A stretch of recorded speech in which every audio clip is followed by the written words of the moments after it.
Welcome back to another episode of Warren Cali. Rand was born Lorenzo Patterson on June 16, 1969 in Compton, California, years before anyone could have imagined that the city's name would become recognized across the globe. At the time of his birth, Compton wasn't yet the place that would later dominate newspaper headlines, police reports, and also rap music. It was a city in transition. Families worked blue-collar jobs at nearby factories, as well as auto plants and warehouses. Like many Southern California cities after World War II, Compton had experienced rapid growth as families searched for affordable homes and steady employment. By the time Ren was old enough to remember the world around him, however, that sense of stability had begun to change. Throughout the 70s, industries that had provided reliable jobs started leaving Southern California. Factories closed or downsized, unemployment increased, and many families found themselves struggling financially. Neighborhoods that had been stable were suddenly dealing with rising poverty. Public schools became overcrowded, and city resources were stretched thin. Opportunities for young people grew increasingly limited. As economic conditions worsened, another change was unfolding on the streets. Local neighborhood gangs that had originally formed as loosely organized groups of teenagers evolved into more structured organizations. Among the most prominent were the Crips and Bloods and Pirus, whose rivalries gradually spread throughout Los Angeles County.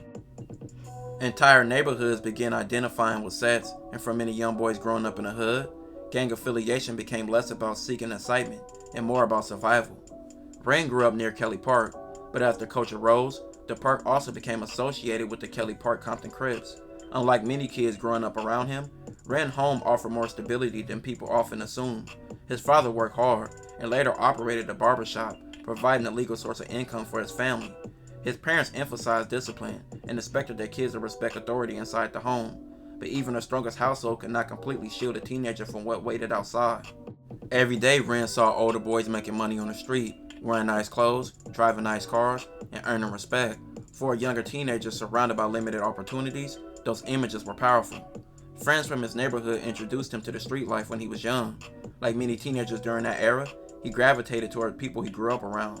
Those friendships eventually led to him joining his gang.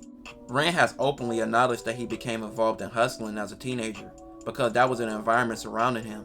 Selling drugs, watching for police, and constantly looking over your shoulder became normal parts of life. The arrival of crack cocaine transformed neighborhoods almost overnight. Violence intensified because enormous amounts of money were suddenly available. Rival gangs fought over territory, and murders climbed.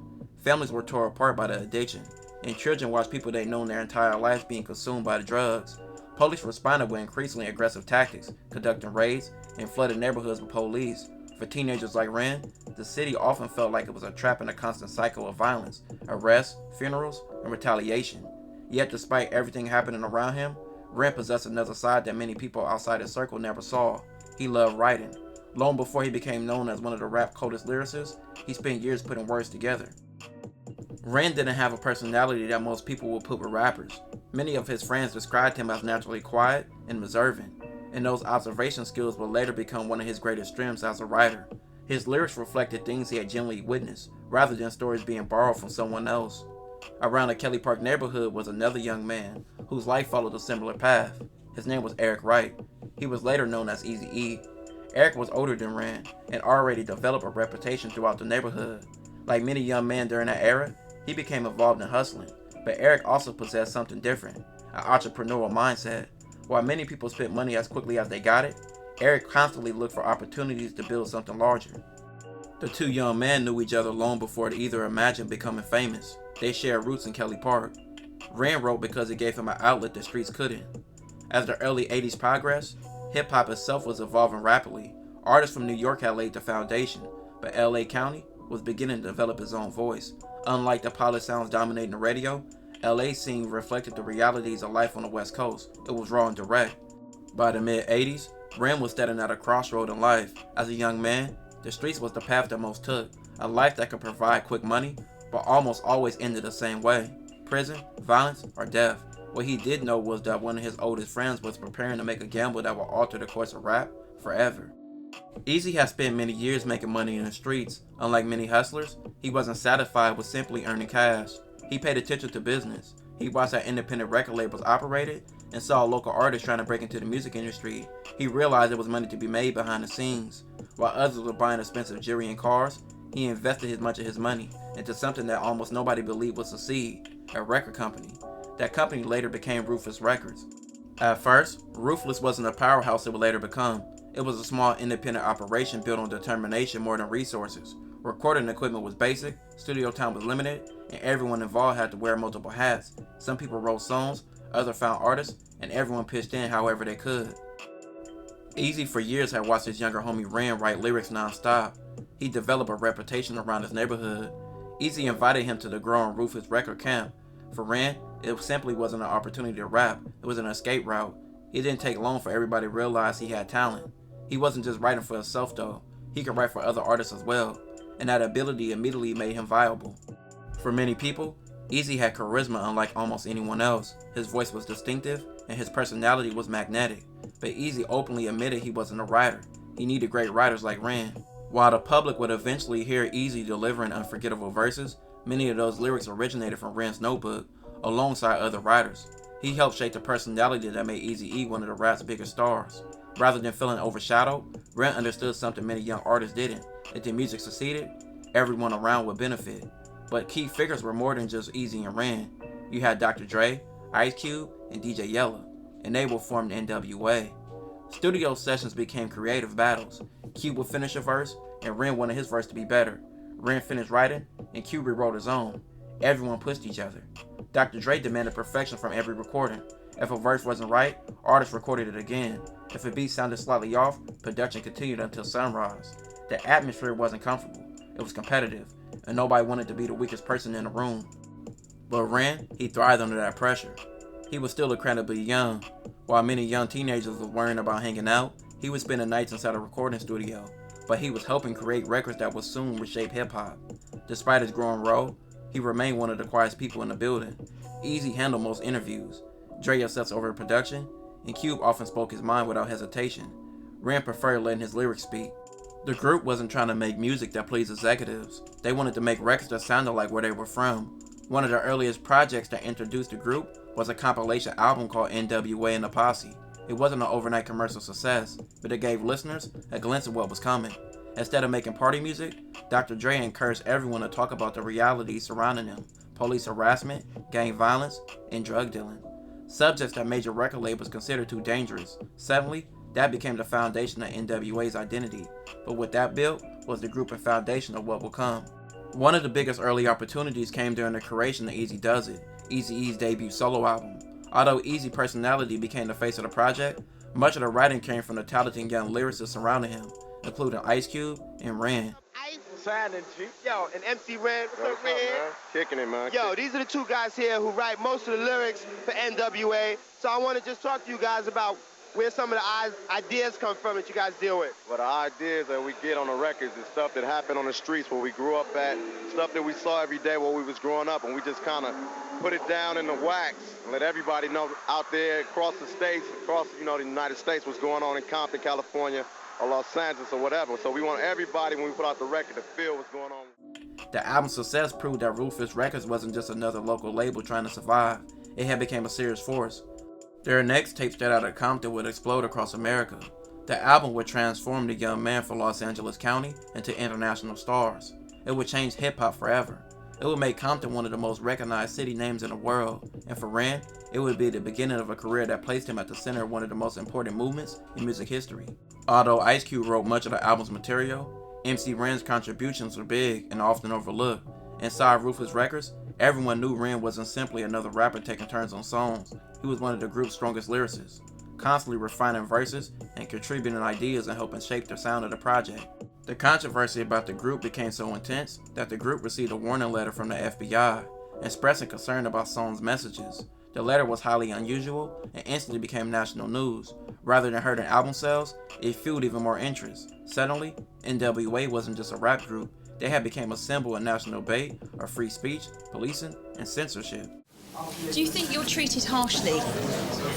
No, not at all. We expect it.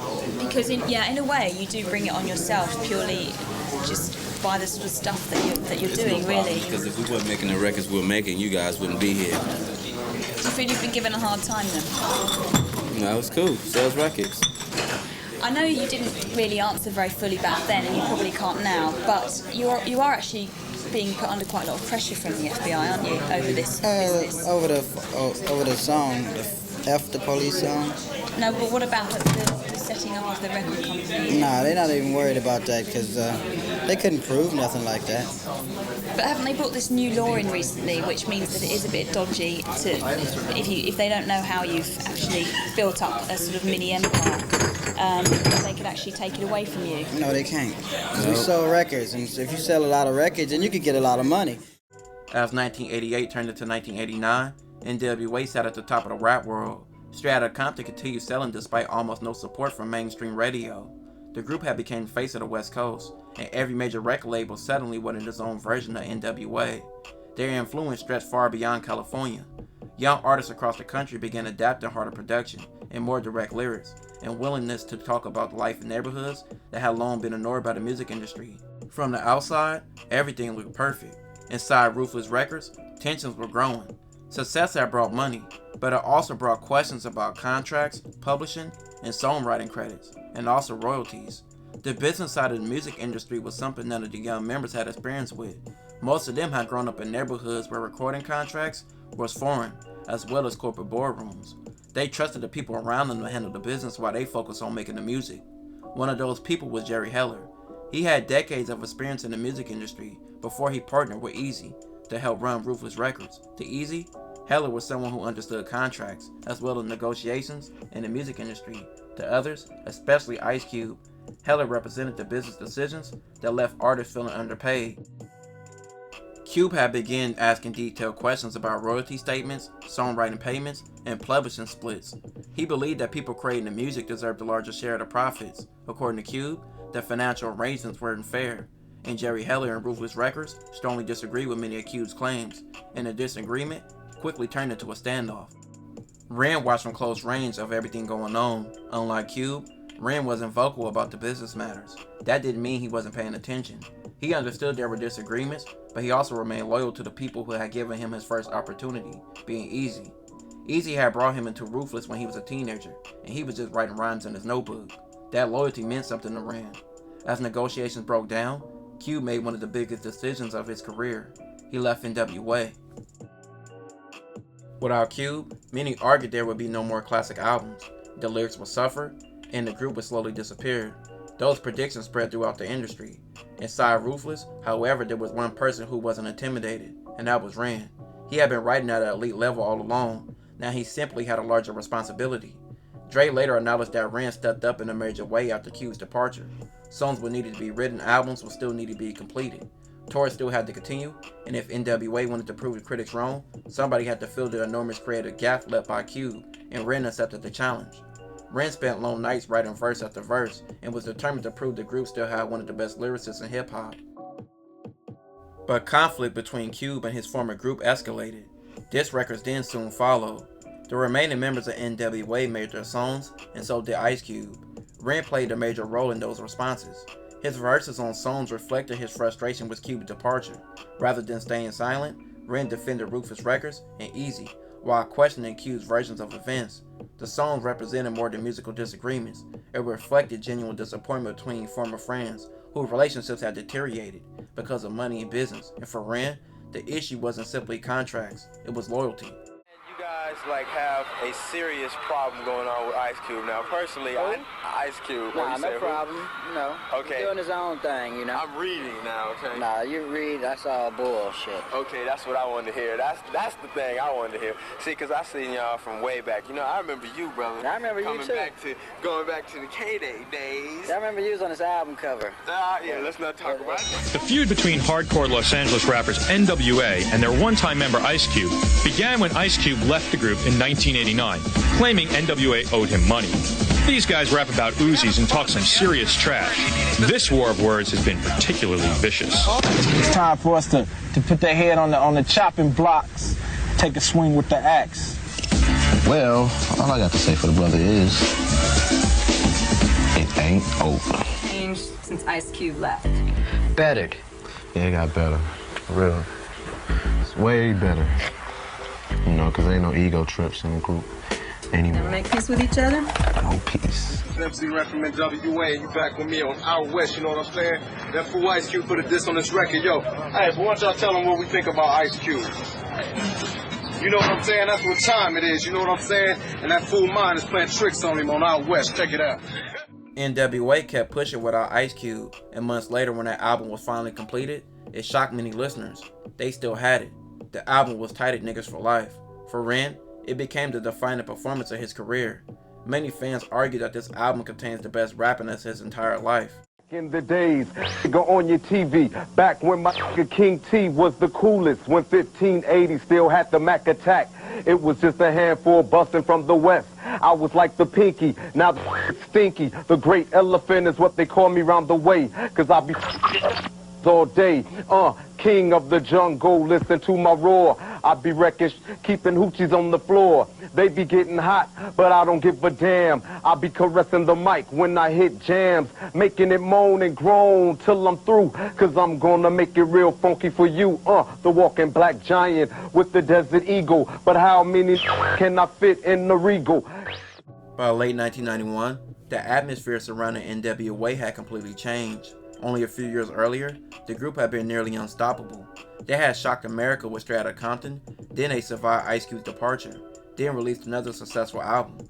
But the more money Ruthless Records generated, the more disagreements surfaced over who controlled the company, who deserved the profits, and who was making the most important decisions. The biggest disagreement now centered around Dr. Dre. Dre increasingly felt that he wasn't receiving the creative freedom or financial rewards he believed he had earned. Like Ice Cube before him, Dre became frustrated with the business side, which he eventually left the group and also the label. With a certain member, or?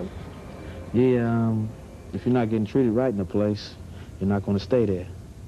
You know, that's all that was. I guess they didn't respect my talent, you know, so now they're suffering the consequences. Eazy-E, you're dropping like a brick, boy. See ya.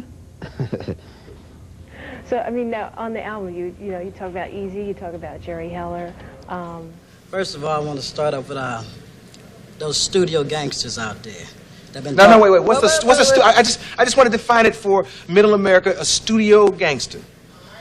It's somebody that's not real. They go in the studio and all of a sudden become hard when they used to do dance music. Out there know how he really was. He was a dancer. Now he's trying to live a fantasy of stuff that he rap about. And, I don't know, they think he's perpetrating, really, or trying to be hard, or trying to live up to everything that they're talking about, basically. Right. But out here, I don't know. Caught in the middle was Ren. Unlike Dre and Cube, Ren wasn't known for airing out problems. He wasn't giving explosive interviews, and he wasn't criticizing his homies on TV. He watched problems unfold quietly, trying to understand how friendships that seemed unbreakable had deteriorated so quickly. Ren's relationship with Eazy was far beyond music. They weren't co-workers. They'd known each other since long before Ruthless Records even existed. They had grown up in the same neighborhood. They had watched each other survive through the streets, and when Eazy gave Ren an opportunity as a teenager, he wasn't doing business with a stranger. He was helping someone he had considered family. That history weighed heavily on Ren as the tensions increased. Many people expected Ren to follow suit like Dre and Cube to leave the label. Ren stayed exactly where he always been, and that's with Eazy. That decision surprised some fans, but it made perfect sense to know who he really was. Ren valued loyalty above anything else. He believed that Eazy had earned loyalty through the years of friendship and opportunity. Some people criticized him for remaining with Ruthless. Others praised him for refusing to turn his back on his friend. Either way, Ren never apologized for this decision. Despite all respect he had earned in the industry, he was still viewed by many casual fans as the quiet member of N.W.A. He intended to change that. He planned to make the kind of records he believed in. When he began working on his solo record in '92, Ren approached it like he almost had something to prove to the entire industry. When Kiss My Black Ass released in '92, the response surprised much of the music industry. Despite receiving nowhere near the promotional push enjoyed by the major record label artists, the EP became a massive commercial success. It eventually sold more than 1 million copies. But Ren remained overlooked. Part of the reason was his personality. Ren simply wasn't interested in becoming a celebrity. He rarely chased interviews, he wasn't constantly creating headlines, and he preferred spending time writing music instead of building a public image. People who worked with him often described him as private. When studio work ended, Ren usually went home. He wasn't known for partying, and he wasn't constantly surrounded by cameras. As his solo career gained momentum, another important change was happening in his personal life. Ren had begun studying the teachings of the Nation of Islam.